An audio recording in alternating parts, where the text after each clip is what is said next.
Olá, boa noite. Muito bom nós estarmos juntos mais uma vez. Eu quero louvar a Deus por mais esta oportunidade. É sempre muito bom estar juntos, compartilhar aquilo que Deus tem feito nas nossas vidas, no nosso meio. E hoje, em função de algumas enfermidades e algumas dificuldades que nós tivemos, eu resolvi fazer o culto online. Então eu quero dizer que você é muito bem-vindo. Eu quero desde já abençoar a sua vida em nome de Jesus, que esta palavra possa edificar você, possa renovar a sua vida, possa revigorar o seu ânimo e que Deus realmente possa falar ao seu coração nesta noite. Eu tenho trabalhado já ao longo de algumas semanas a questão da fé que nós professamos e as nossas práticas de vida, que muitas vezes não combinam, não são condizentes. Por quê? Porque muitas vezes nós professamos crer em Deus, mas não no seu amor. Nós cremos em Deus, mas não no seu perdão. Cremos em Deus, mas não na sua graça. Não nos achamos merecedores do favor de Deus. Mas eu tenho dito e repetido que Deus escolheu nos favorecer. Favorecer você. Você está debaixo do favor de Deus se você nasceu em Cristo Jesus. Se você creu realmente na obra consumada da cruz do Calvário. Então, você é muito bem-vindo aqui nesta noite e o desejo do meu coração é que esta palavra realmente venha desafiar você. Porque nesta noite eu quero falar que muitas vezes nós professamos crer em Deus, mas não cremos verdadeiramente que Ele possa transformar as nossas vidas, mudar realidades dentro de nós ou situações que nos cercam. E então eu quero começar lendo um texto da segunda carta de Paulo aos Coríntios, no capítulo de número 10, o verso de número 4. 2 Coríntios 10, 4. Na Nova Bíblia Viva, que eu vou ler, esta versão, Paulo diz assim, ele fala com relação às armas que Deus nos municiou, nos concedeu na nossa luta, que não deve ser natural, mas ela é sim espiritual. Então Paulo declara assim, que as armas que nós usamos, elas não são humanas, são poderosas armas de Deus para derrubar fortalezas e sofismas. São armas de Deus poderosas para destruir fortalezas e sofismas. Eu não sei se você conhece ou já ouviu falar sobre a síndrome de Gabriela, mas antes da minha conversão, eu me lembro de uma música do Dorival Caymmi, que acho que chamava Gabriela, se eu não me engano, que dizia no seu refrão assim, eu nasci assim, eu cresci assim, vou ser sempre assim. E isto acabou ficando conhecido como a síndrome de Gabriela. Mas eu quero dizer para você que isto é uma fortaleza de mente, uma fortaleza de alma, Então, nós podemos realmente professar abertamente que nós cremos em Deus e muitas vezes até nos vangloriamos disso, mas não cremos verdadeiramente que Deus é capaz de produzir a transformação que nós esperamos, tanto seja na nossa vida ou em circunstâncias que nos cercam, né? Por quê? Porque nós já tentamos, nós já pedimos ajuda de Deus e não aconteceu nada. Mas eu quero deixar bem claro para você que nada vai acontecer sem que você realmente creia que vai acontecer. Né? Uma coisa é nós crermos que Deus pode, outra coisa diferente é crermos que Ele vai fazer. Então, nada neste sentido vai acontecer se você realmente não crer assim. E quantas coisas talvez você esteja esperando que aconteça?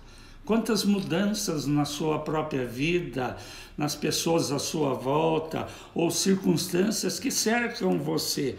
Muitas pessoas já abandonaram até a esperança, né, de viver uma vida melhor. Por quê? Justamente por causa destas fortalezas mentais, né? E é importante nós entendermos esta realidade para ver as armas que Deus nos municiou, que são capazes de destruir, de consertar, de reverter, né? De trazer tudo aquilo que nós esperamos, toda mudança e toda transformação que nós temos esperado e buscado em Deus. Há uma ilustração de um homem que tinha uma cachorrinha e, cansado das frequentes fugas dela, ele fez toda uma instalação subterrânea de uma fiação elétrica e colocou na sua cachorrinha uma coleira. E o que acontecia? Cada vez que ela chegava nos limites, né, do terreno, daquele quintal, aquilo disparava um pequeno choque naquela coleira daquela cachorrinha. E após algumas tentativas, ela acabou entendendo que ela não podia ultrapassar certos limites. Mas isto, ele dizia, já tinha acontecido há mais de um ano. Ela já nem usava mais aquela coleira, mas ela acabou ficando condicionada que ela tinha que viver dentro de um certo limite, né? E é assim que muitas vezes o inimigo faz conosco, né? Lançando os seus enganos, os seus dardos, nos levando a pensar e a acreditar, né, na impossibilidade de mudanças, de que Deus realmente não é capaz. Por quê? Porque justamente você já tentou, você já orou e não aconteceu nada. Nós precisamos entender que é assim que o inimigo age. E diante desta dificuldade, diante destas circunstâncias que nos cercam, Paulo, ele foi muito claro neste versículo que a gente acabou de ler. Ele diz que Deus nos municiou, Deus nos concedeu armas que não são carnais, não são humanas, mas são de Deus, são armas espirituais que são armas poderosíssimas, capazes de destruir toda a fortaleza. E quando nós olhamos para o original deste termo fortaleza, oxuroma, significa ser aprisionado, né? Ter inserido dentro de nós pensamentos, sofismas, que são totalmente contrários à fé que nós professamos. Então nós precisamos tomar cuidado. Nós sabemos que uma fortaleza não se constrói de um dia para o outro, mas o inimigo, sorrateiramente, sutilmente, ele vai lançando alguns pensamentos, algumas ideias, né?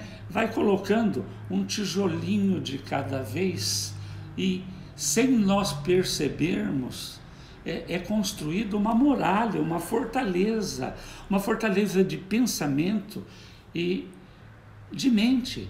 E eu já trabalhei estas questões, e nós sabemos que o funcionamento do homem é assim. Todo pensamento gera uma emoção que nos leva a uma escolha, uma atitude, uma reação. E pensamentos enganosos, ruins, vão gerar sentimentos ruins, negativos, que vão nos levar a decisões, a escolhas ruins. Então é assim que se formam fortalezas de pensamento. E Paulo está falando que Deus, Ele nos concedeu, Ele nos legou, Ele nos municiou com armas poderosas que são capazes de destruir fortalezas de mente, de pensamentos. Então, muitas vezes, aquilo que nós cremos e recebemos pensando ser uma verdade é uma mentira do inferno. Então, nós precisamos trocar a mentira do diabo pela verdade da palavra de Deus. Não podemos nos deixar enganar. Eu tenho trabalhado ao longo dos últimos meses falando com relação às armadilhas que o inimigo das nossas almas lançam no nosso caminho para justamente nos tirar desta posição de favor que nos foi concedida gratuitamente, isto é graça, pela obra consumada de Jesus na cruz do Calvário. Mas Paulo está chamando a atenção com relação a esta questão.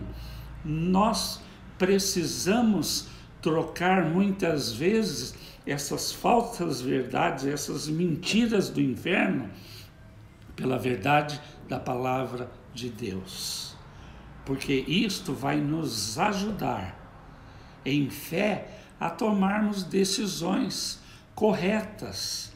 Isso vai nos ajudar a crer, a confiar, a descansar nas promessas de Deus para as nossas vidas. Então, isto é um ponto muito importante. Existem armas capazes de destruir, estas fortalezas de mente e de pensamento que muitas vezes o inimigo ao longo do tempo criou, ou que nós permitirmos ser criadas dentro de nós, que nos leva a enxergar uma impossibilidade de mudança de situações e de circunstância, de transformações que muitas vezes nós desejamos para nós mesmos ou para pessoas do nosso convívio, situações e circunstâncias, enfim. É possível sim. Deus pode mudar toda e qualquer circunstância que nos é contrária. Ele é capaz de transformar toda e qualquer situação. Por quê? Mesmo porque a própria experiência nossa com Cristo, o novo nascimento, ser gerados novamente em Deus pelo poder do Espírito Santo e da palavra de Deus, já é uma prova de toda mudança. O mesmo Paulo declara em 2 Coríntios 5,17, que as coisas velhas se foram e que novas foram feitas. Nós fomos gerados em Deus novamente. Nós somos novas criação de Deus pelo poder do Espírito Santo. Então nós precisamos crer nestas verdades, deixar de lado muitas vezes estas fortalezas que foram criadas, destruir com as armas que Deus nos concedeu, com a sua palavra, com a oração, com o louvor, enfim, inúmeras armas que o Senhor nos concedeu para que nós realmente pudéssemos avançar dentro de tudo aquilo que Deus tem proposto para cada um de nós. Eu li uma história, não sei se verídico ou não, mas que falava de uma igreja numa pequena cidade no interior dos Estados Unidos. E diz que perto dessa igreja havia um bar. E de todo o constrangimento que havia, porque sempre quando os irmãos saíam da reunião da igreja, eles acabavam passando na frente daquele bar, cruzando com pessoas bêbadas, e eram alvo às vezes de gozações, de chacotas, enfim, toda uma situação constrangedora. E diz que aquele pastor, então, resolveu convocar a igreja em determinado dia para que eles estivessem orando, para que Deus, de alguma maneira, fechasse aquele bar. né, para que todo aquele constrangimento tivesse um fim. E diz que os irmãos vieram, né, aceitaram a convocação e oraram naquele determinado dia para que Deus realmente mudasse toda aquela situação. De alguma maneira aquele bar fosse fechado. E diz que alguns dias depois disso, num princípio de uma tempestade, um raio caiu em cima daquele salão, daquele bar, daquele estabelecimento, né, ali, e queimou totalmente aquele bar. Ele ficou totalmente destruído. Mas diz que alguém avisou o dono daquele bar com relação à oração da igreja, para que aquele bar fosse fechado de alguma maneira. E diz que então o dono daquele bar entrou com um processo, um pedido de indenização, né, contra a igreja. E diz que foi marcada uma audiência e no dia e no horário marcado compareceram diante do juiz, o dono do bar e o pastor da igreja. E diz que daí o juiz deu a palavra para o dono do bar, ele explicou toda aquela situação e que a oração da igreja havia, de alguma maneira, destruído a sua única fonte de renda, o seu negócio, que a igreja tinha orado, e um raio caiu no seu bar, no seu boteco, e ele havia sido totalmente destruído.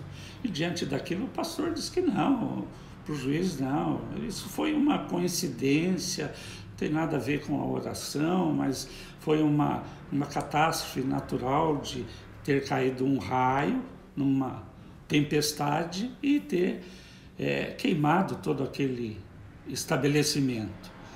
E aí diz que diante daquelas colocações, o juiz falou, olha, eu confesso que eu estou com dificuldade diante desta questão, porque eu tenho aqui um dono de boteco que crê no poder da oração, mas um pastor que não. Então, nós precisamos de um pouco de coerência entre a fé que nós professamos e as nossas práticas. Então, é importante que você entenda isto. Deus é capaz, sim, de produzir toda transformação, toda mudança que você tem esperado e buscado. Mas o primeiro ponto necessário é que você realmente creia que Ele vai fazer isto. Verdadeiramente você creia nesta possibilidade. Porque não adianta você professar que crê, mas verdadeiramente você não crê. É que nem a história daquela mulher que também participou de uma campanha de oração pela conversão do seu marido, né? Ela fielmente foi durante toda a campanha orando com os irmãos por vários motivos de oração, mas orando para que o seu marido convertesse. E diz que alguns dias depois daquela campanha ter se encerrado, o pastor encontra com aquela mulher e pergunta como é que estava o marido dela, né? Se tinha tido algum resultado. Diz que aquela mulher virou pastor, não, aquele encardido do meu marido nunca vai se converter, pastor. Então, que coerência há em se participar de uma campanha de oração pela conversão do marido quando ela na realidade não cria nesta possibilidade? Então quero dizer para você, creia, porque é possível sim. Deus é totalmente capaz de produzir toda mudança, toda transformação, quer seja na sua vida, quer seja em pessoas próximas a você, quer seja o tipo de circunstância que for, Deus pode. Creia nisto. E então eu quero deixar pelo menos mais 2 passos para você, para que você seja vitorioso nesta questão. O primeiro passo, que talvez seja o mais difícil dele, é reconhecer o seu problema diante de Deus. Reconhecer o seu problema, a sua dificuldade, a sua limitação. Reconhecer que você, embora tenha tentado, não conseguiu produzir, provocar esta mudança esperada. Então, o primeiro passo é reconhecer esse problema. E eu queria que você viesse comigo para o texto de Mateus, Evangelho de Mateus, no capítulo de número 19. A partir do versículo 16, nós vemos a narrativa entre Jesus e o jovem rico. Nós conhecemos, eu creio, a maioria de nós, esta história. E diz que aquele jovem rico chega para Jesus e pergunta para ele o que ele poderia fazer de bom para herdar a vida eterna. E Jesus fala para ele, obedeça os mandamentos de Deus. E ele pergunta quais, e Jesus vai falando: não roubar, não matar, honrar pai e mãe, não dizer falso testemunho, e Jesus vai citando. E aquele jovem chega para Jesus e diz assim: mas eu tenho cumprido todos estes mandamentos desde a minha juventude. O que mais eu posso fazer? E diz que Jesus, chega para ele e fala uma coisa: vai, vende tudo que você tem, dá aos pobres, então vem e me siga. E diz que aquele jovem abaixou a sua cabeça entristecido e saiu. Por quê? Porque ele tinha uma riqueza muito grande. Então, nós precisamos reconhecer muitas vezes a nossa dificuldade, a nossa limitação, o nosso problema. Por quê? Quando aquele jovem saiu, Jesus falou da dificuldade dele.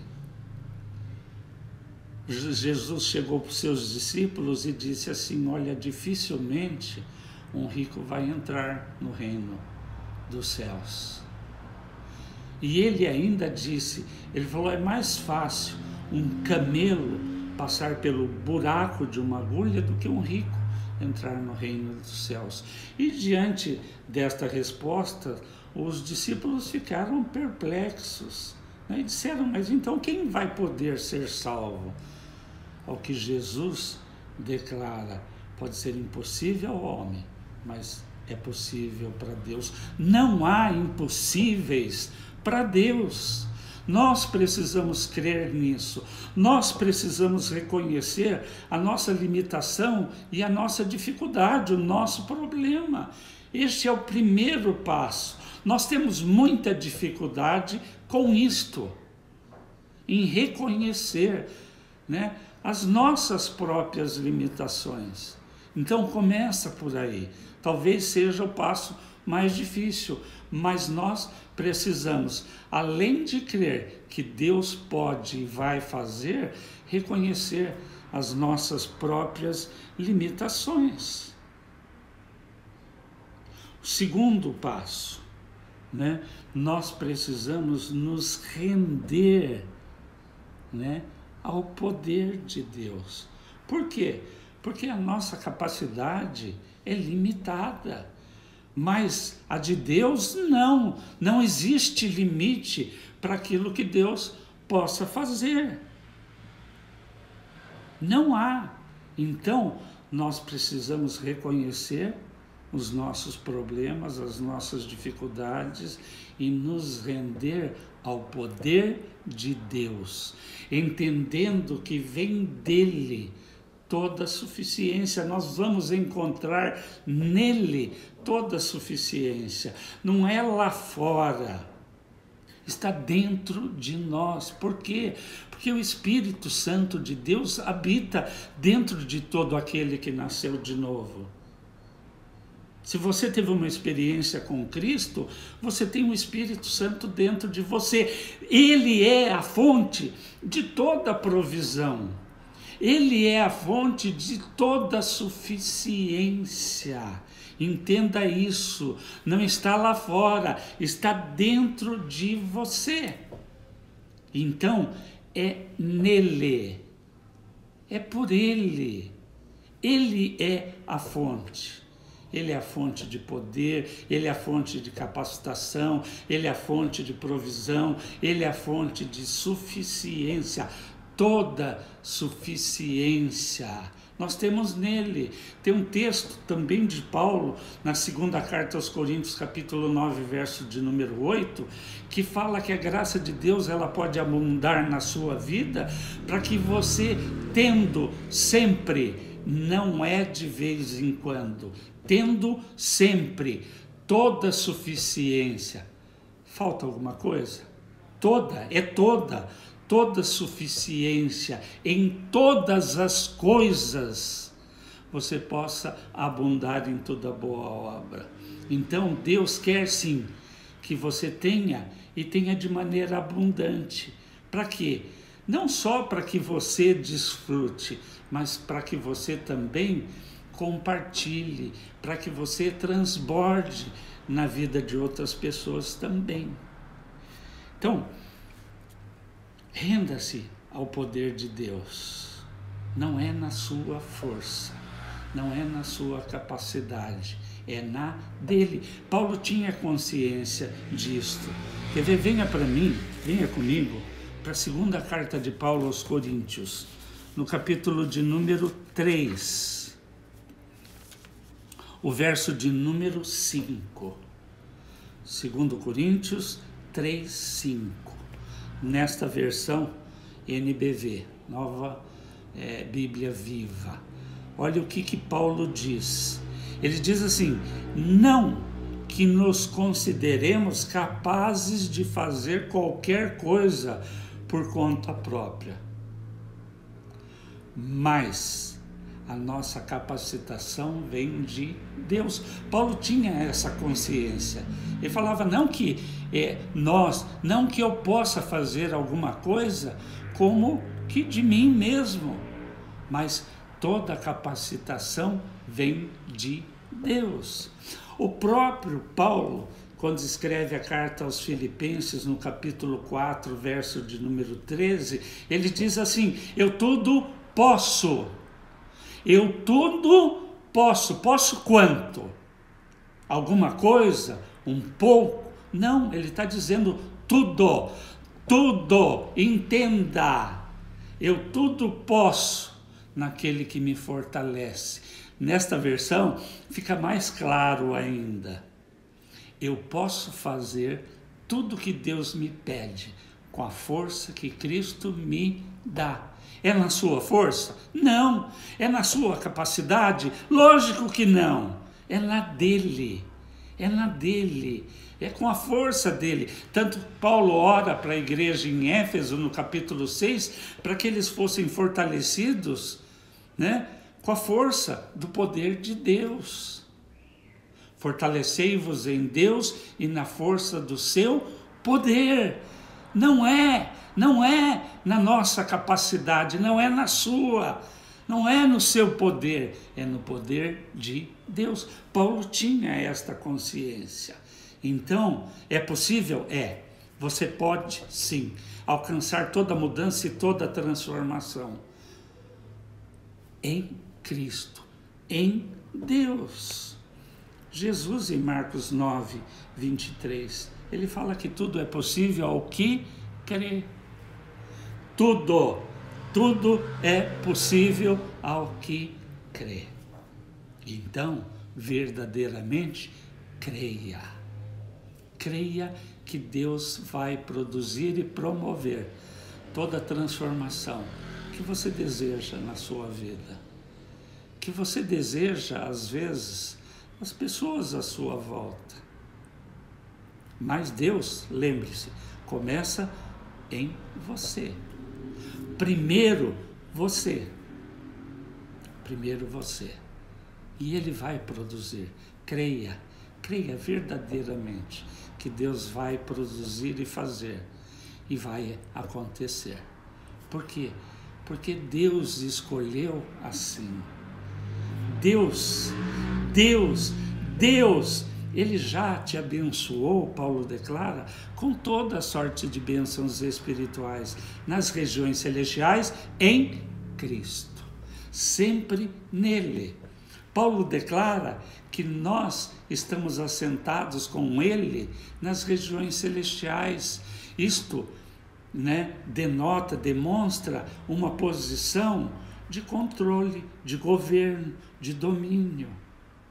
E Deus, ele está restaurando a glória de Deus na sua vida, justamente para que você possa novamente ter o governo sobre tudo aquilo que Deus criou e fez como era no princípio. Por isso, como Paulo declara em Filipenses 1,6, ele tem aperfeiçoado uma boa obra na sua vida.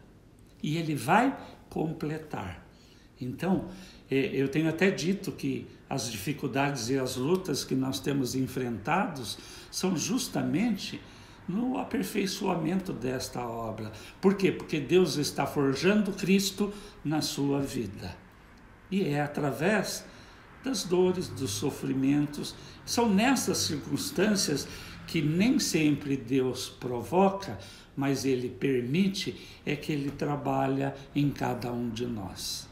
Então, creia em Deus, sim, professe isso abertamente, mas creia também verdadeiramente na possibilidade, de mudança, que Deus realmente vai produzir toda a mudança que Ele tem para a sua vida, que Ele vai mudar circunstâncias às vezes contrárias que você tem enfrentado. Quando Paulo fala em Romanos 8:28 que todas as coisas cooperam conjuntamente para o bem daqueles que amam a Deus, ele fala de situações nem sempre boas. Muito pelo contrário, Deus é especialista em transformar situações difíceis, contrárias a nós, e tirar dali bênção para as nossas vidas. Eu creio que esta já foi a tua experiência e vai continuar sendo. Deus escolheu abençoar você. Creia nele, creia nesta verdade, porque ele escolheu assim. Paulo fala que através da obra consumada de Cristo na cruz do Calvário, nós fomos feitos filhos de Deus. E se nós somos filhos, nos tornamos herdeiros de Deus, co-herdeiro com Cristo das promessas. Então as promessas de Deus são suas, são para você. Tome posse pela fé. Viva neste nível de vida espiritual. É isto que Deus tem para cada um de nós.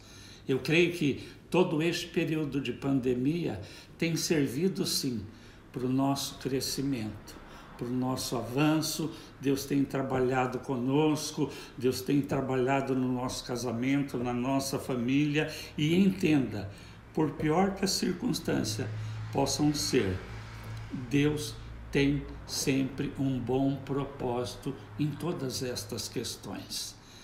Creia nele, creia que ele quer te abençoar e viva uma vida muito melhor, em nome de Jesus. Eu quero que você tenha uma semana de vitória, uma semana de avanços e de muitas conquistas, tudo para a glória de Deus. Então que Deus te abençoe e até o nosso próximo encontro.